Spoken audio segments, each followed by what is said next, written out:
Aujourd'hui, nous allons parler de Africa Tax. Bon, c'est un business qui nous permet de gagner de l'argent tout en regardant des annonces et en parlant d'autres personnes. Bon, tout d'abord, je vais me connecter à mon compte. Connexion.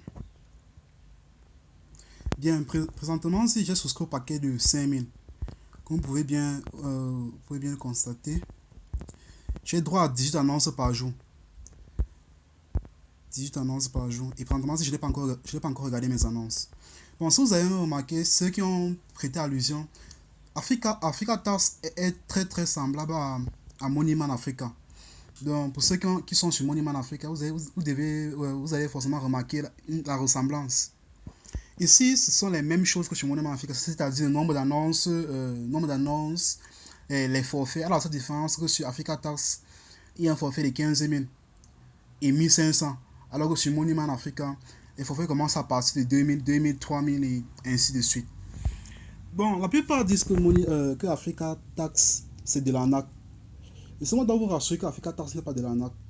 Puisque lorsqu'on voit la structure d'Africa Tax, on va ça comment, on se rend compte que le code qui a été utilisé pour créer Moneyman est encore le même code qui a été utilisé pour créer Africa Tax. Ça, la seule différence, qu'Africa Tax gère plusieurs pays d'Afrique.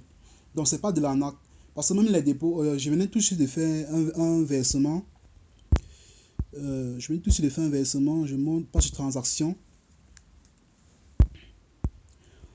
Premièrement, c'est le dépôt de 5000 que je viens de faire. J'ai fait le dépôt de 5000 sur Africa Tax et j'ai souscrit à mon plan. Le dépôt a pris une à 2 minutes pour arriver, mais sinon l'argent arrive toujours dans le compte Africa Tax. Et moi, je vous conseille donc de vous inscrire présentement, c'est puisqu'ils sont encore dans leur début. Et vous avez vu, au départ, avec Moneyman, les dépôts n'étaient pas automatiques. Les dépôts n'étaient pas automatiques. Lors de l'inscription, on ne demandait pas la carte d'identité et c'était un truc bizarre. Mais présentement, si on le demande, c'est plus pour dire que plus le nombre de sociétés va augmenter sur le système, plus les paramètres de sécurité vont aussi augmenter. Donc, je vous conseille lors de l'inscription de vous inscrire avec une puce MTN. Utilisez une puce MTN dont vous êtes sûr, donc une puce qui porte votre nom.